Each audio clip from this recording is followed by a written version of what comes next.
20th episode, bitches.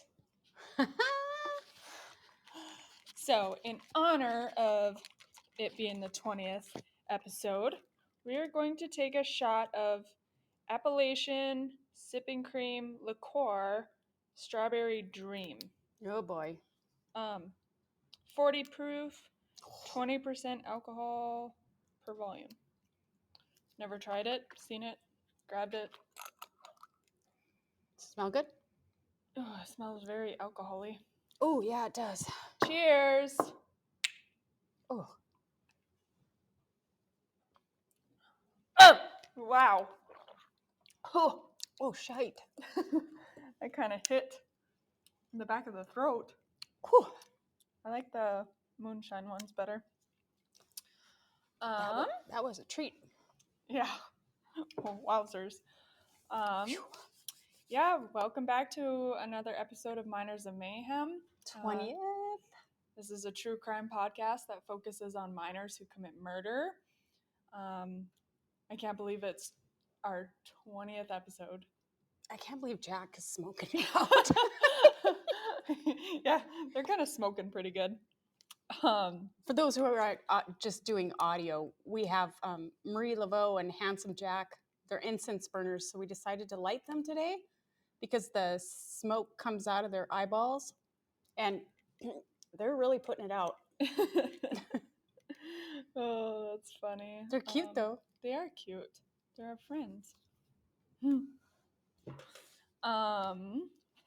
True crime news? For true crime news. So I went on truecrimedaily.com to find news for today. Uh-huh. And there were so many that I wanted to do. It was hard to pick one. So how many are you doing? I'm just doing one. Oh. But if I would definitely go and check it out because a man is finally arrested for the killing of a 6-year-old girl back in 1986. Oh my goodness. I read a little bit on that, and then I decided to cover this one in Allen, Texas. A 36-year-old woman was taken into custody after barricading herself in her attic when police came to her house to arrest her on suspicion of assault. I'm not going to read the whole thing, but the SWAT team arrived at her home to serve 6 arrest warrants for aggravated assault with a deadly weapon and execute a search warrant for the residence. That's whenever she locked herself in the attic and she wouldn't negotiate with them. SWAT actually had to deploy chemical agents, and then she finally surrendered. Mm-hmm. Allegedly, she hit her husband with a stick while her 6 children witnessed it. The children were taken out of the home by Child Protective Services and later spoke with officials from the Children's Advocacy Center. Her 3-year-old child alleged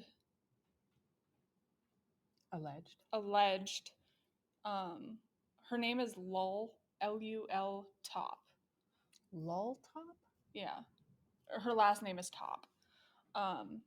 Attempted to shove her in a heated oven, a 3-year-old. What? And the 10-year-old sibling had to save the girl and had to fight the mom to save the 3-year-old from getting into the oven by her mom. Holy shit. And okay. Other siblings allegedly said Lul, I don't even care, regularly consumed alcohol and made them find more if she drank it all. She allegedly said she would cut off their hands with a cleaver if they failed to get more alcohol for her. One of the children reportedly said she put a knife to his tongue and forced him to drink alcohol. The affidavit says the children alleged her also threatened to kill them with a cleaver. And reports show that the 3-year-old and her 4-year-old had marks on their bodies resembling knife cuts. Oh my God. Yeah. That's insane. I hope it sounds like she has some Mental issues and addiction, which to is alcohol? really Is sad. it just alcohol, or is there more to it than that? It didn't say, Okay. so I don't know. But yeah, That's- that's true crime news for today. That is so sad. Wanting to shove your child into a 3-year-old into an oven, that's hot. Nothing surprises me because I am a big fan of the podcast Suffer the Little Children. Oh, me too. Oh. And although I have a hard time listening to it, what she says is, if these kids can go through it, we can damn well hear it. So I make myself listen because That's true. And that's exactly what she says on the pod. Mm-hmm.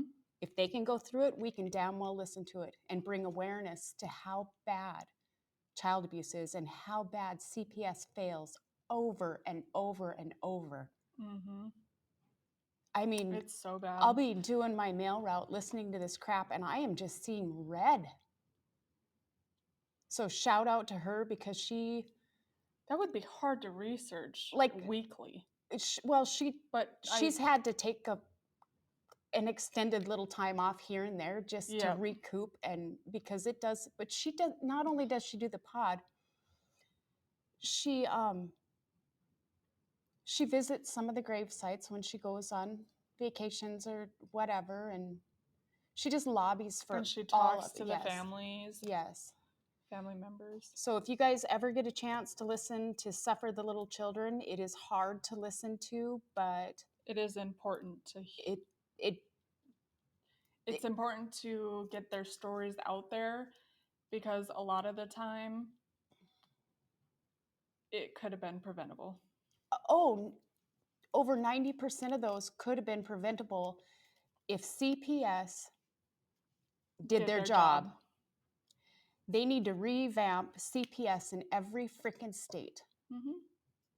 It's just, they're all about reunification when some of these people, like within 6 months of reunifying with their biological parents, they're dead. Yep. And then in horrific ways, unbelievable ways. And it's crazy how these cases are just brushed under the rug. But I think I mentioned in one of our other episodes that I know somebody that had CPS called on them for both of her children, and she's a wonderful mom. And it never should have happened. They were on her like flies on rice calls and coming up to, where she lived and just on her. But yet, and there was nothing to be found. There's some of these cases where school officials have called. Yeah. Concerned neighbors have called. Mm-hmm. And nothing is freaking done. Oh, their workload is too much. Well, fucking fix it. Yeah. Fix it. We are losing children. Yep. In horrific ways. They are the future. Oh, horrific ways, though. Holy crap. Things that I would just are unthinkable. I just finished, well, not all the way, but the one about Thomas. What's his last name? His dad was married to a Portugal woman, and they had 2 babies. Oh, yep. Yeah. I know that one. Yep. What about Thomas Valva? Yeah. I'm listening to the mega episode. Have you watched the trials of Gabriel Hernandez? Yes. Oh. What happened there? Where was CPS there? I don't know. I don't understand. Me neither. And that the things that were done to Gabriel were horrific. Absolutely horrifying. I don't understand any of it. It just pisses me off. What are we doing today? And I feel guilty as a mom when I have to punish my child. Oh yeah, me too. Like I don't lay hands on him or anything like that, but like take away electronics or take away this I or feel bad. go clean your room because, yeah, You're I know. grounded. Oh, I know. But then you have people that are capable of doing the unthinkable. There was they cut. Oh God, they cut this little boy's penis. 4 inches of his penis. They made kids eat shit because they have an accident in their pants. It just freaking, just put me in a room with them parents for 5 minutes. That's all I need is 5 freaking minutes. Oh, give me. It would be worth the freaking jail time. Give me 10 days with them. 10 days? I just need 5 minutes. Slow. It's so slow. Do to them what they did to them children. Yeah. I bet you it'd stop. You would think. And CPS, just shame on you. Mm-hmm. Shame on you. Yeah. There was one little kid that had the perfect foster family. They wanted to adopt him. And he had a loving home, a perfect environment, but they're all about reuniting, even when it's not in the best interest of the child. This child was dead less than 6 weeks later. Dead, gone, just gone. And I understand, like, I get wanting to reunite, but if the shoe fits, you really got to make sure that is what's best for the child. Yeah. Well, 9 times out of 10 just go listen to the podcast, you guys. It'll make you sick. Yep. So what are we doing today?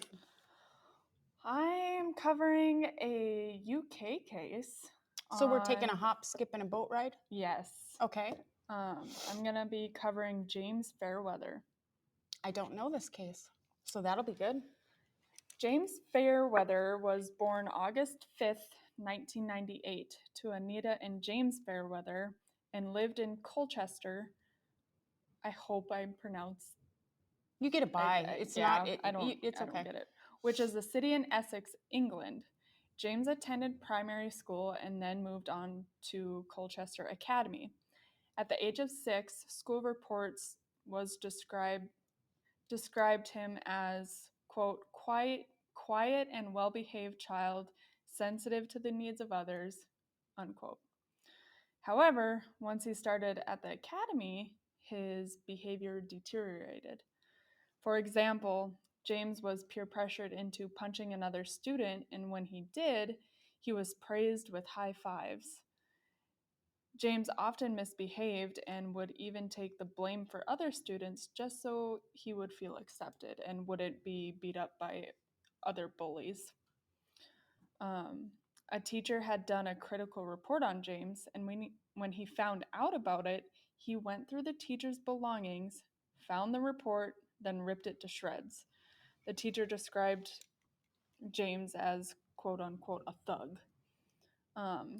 During his second year at this school, his behavior did improve from help and support from one of his teachers, but he was still being excluded.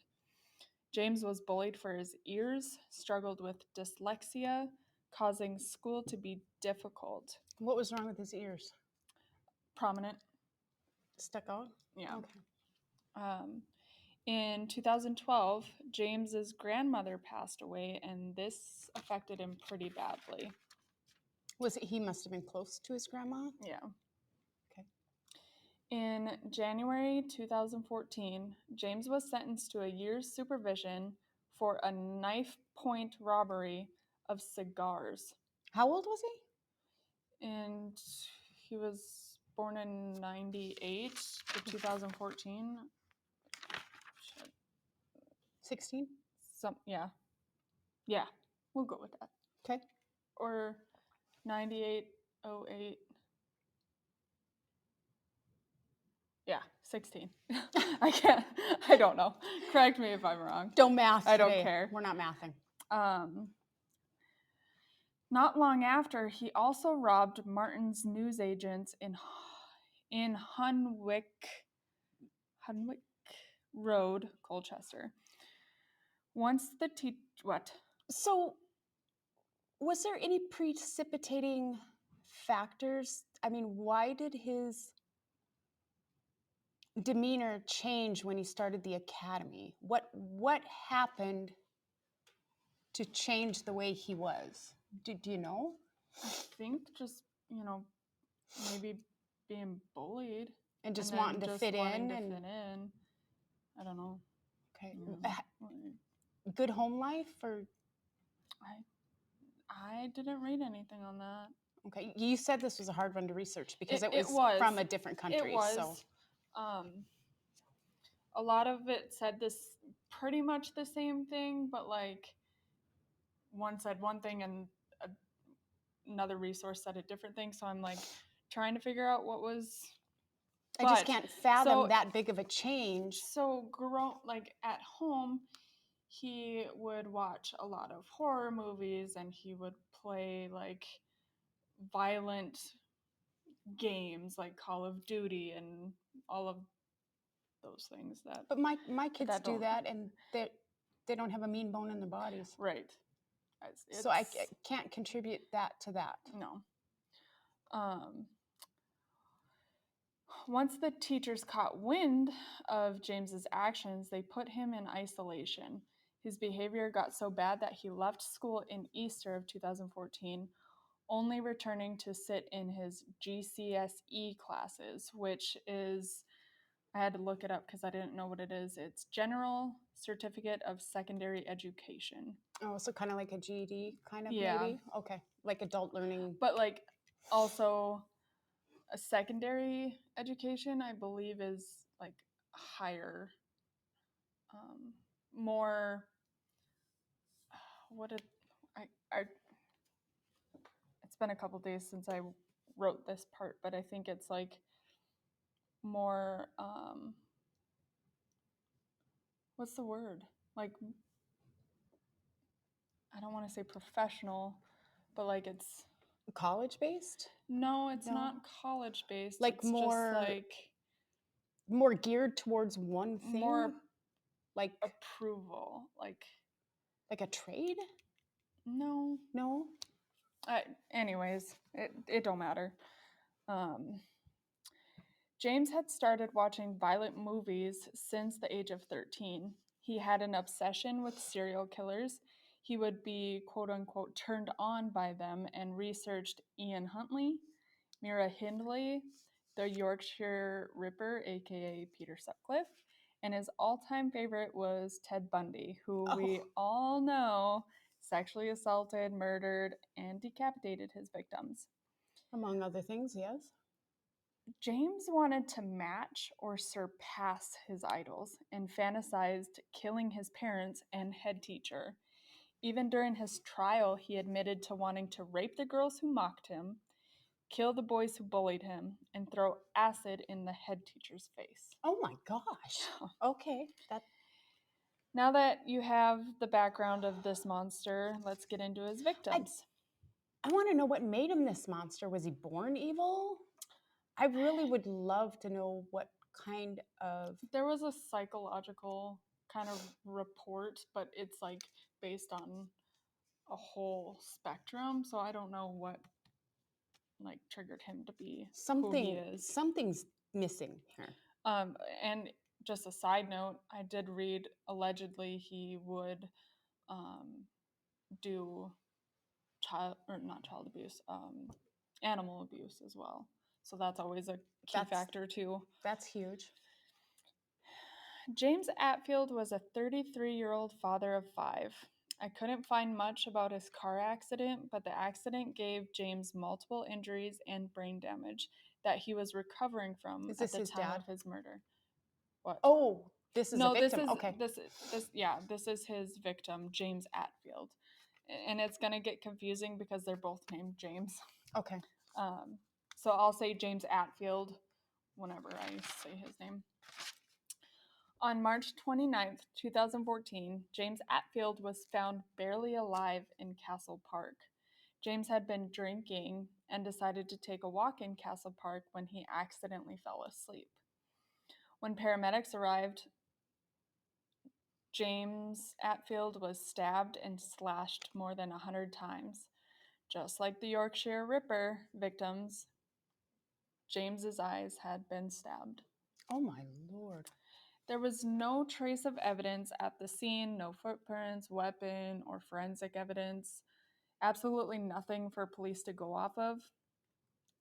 A report said, quote, his wounds were too gruesome to describe, unquote. James Atfield had defensive wounds on his hands and his arms, indicating he was aware enough to try to fight for his life. Like, he was coherent enough. He wasn't belligerently drunk and, you know. At this time, hundreds of witnesses were called in for questioning. Some were old petty criminals that had history of knife crimes, and hundreds of statements were taken, but none could be connected to James Atfield's murder. So he did die. He was barely alive when they. Yep, so when paramedics arrived, he died 45 minutes later Okay. at the scene. Okay. So, 3 months later, James Fairweather would strike again. On June 17th, 2014, 31-year-old Saudi student of the University of Essex, Nahid Almania, I'm so sorry, was brutally stabbed and killed. She was walking along Salary Brook Trail near her home when James snuck up behind her and hit her. According to James, she stumbled and he started stabbing her in the abdomen, and then he removed her sunglasses so he could stab her in the eyes, this penetrating her brain, killing her instantly. James then just left her lay in the uncut tall grass on the trail. Later, when asked why he stabbed their eyes, James said, quote, so she could not see evil, unquote. Hmm. So now the town of Colchester were in complete distraught. People didn't know if the two murders were done by the same person or if there was two killers on the loose, as there was no victim type, because the Saudi Arabian and just a Briton white male. Mm-hmm. So but initially the police thought Nahid, not is that her? Yeah, Nahid's murder was a hate crime. I lost my place. Just give me 1 second. But they started linking the two murders together. All of Colchester's parks were emptied. All the overgrown grass was cut. Police were sent out to all neighborhoods, and the community was on high alert. It wasn't until 14 months later that the community of Colchester could relax. And I didn't write this down, but I did read somewhere that James waited that long, over a year, because he knew everybody was on high alert. Okay. So he didn't want to be got. On May, in two different reports, it says on May 26th, and then on another report it said May 27th. So on I'm just going to say May 26th, 2015, James was planning his next attack, but he said it. I'll just keep going. Never mind. I'll tell you after I read this. Okay. On May 26, 2015, James was planning his next attack when a person walking their dog called the police for being suspicious of James. So he was planning his next attack, but there was nobody around except for this dog walker. Okay. So it's like, good on you for calling the police, because you probably would have been the next one. When police arrived, James was wearing gloves and carrying a knife. He was arrested and taken into the station for questioning, and it didn't take long for James to admit to everything. James told detectives, quote, voices had told him to sacrifice people when they told him to, or they would sacrifice him, unquote. After his arrest, James went through psychological analysis and was found to be on the autism spectrum. The defense used this and argued that he had psychosis, which both warranted diminished responsibility. I had to look what diminished responsibility was, and it means, quote, an unbalanced mental state that is considered to make a person less answerable for a crime and to be grounds for a reduced charge, but does not classify them as insane. I didn't know that. However, Dr. Philip Joseph, the psychiatrist for the prosecution, disagreed and argued that, quote, the degree of control James had over the superficial knife movements did not indicate psychotic rage at all, unquote. Dr. Joseph also said, it is significant he has not mentioned voices until he was arrested, and then there is a torrent of voices. They are a fallback position if arrested. Basically saying he made up the voices in his head so he could get away with murder. On April 22nd, 2016, the jury deliberated for 8 hours and 33 minutes and came back with a guilty verdict. James showed no emotion or remorse for any of it. The judge sentenced James Fairweather a week later after the trial to life imprisonment with a minimum of 27 years. In September, James tried to appeal his sentence on the grounds of his age, but was denied as it was deemed that the judge was aware of his age when he sentenced him. So the judge was like, nah, bruh. No. Denied. You're done. And then, so I kind of wanted to read this article clip from theguardian.com/UK-news. It kind of talks more about the character of James Atfield and Nahid Almania. But I just don't know how to say that last name. So this is going to be an article clip. Excuse me. So it's all a quote. Atfield's mother, Julie Finch, said the family were grateful for the verdict and hoped they could now begin to move on. She said her kind and brave son, who had brain damage after being hit by a car, didn't deserve to die. At the time, we had no idea the killer was so young, a fact that makes my son's death feel all the more cruel and unnecessary. James Fairweather is a monster in our eyes, and we will never be able to forgive him.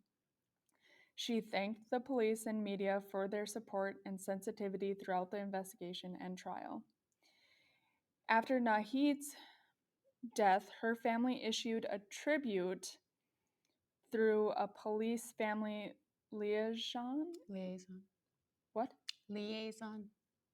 officer, Jane Morgan, which said, quote, as a family, we have been left devastated by the terrible murder of Nahid. Nahid was a remarkable and gentle person who was loved for her kind and caring nature. Publicly, Nahid was a quiet and dignified lady who chose to pursue her academic studies in order to work towards her PhD. And while in England, she made a decision that she would respect her heritage and traditions in the way that she dressed and conducted herself. However, when she was with her family, Nahid was a warm and loving person who enjoyed laughter and the company of her parents, siblings, and extended family. The amount of people that attended Nahid's funeral is a tribute to how much she was cared for and respected. Bryn Morris, the registrar at the University of Essex paid tribute to Nahid, saying, Nahid was a bright, talented, and conscientious.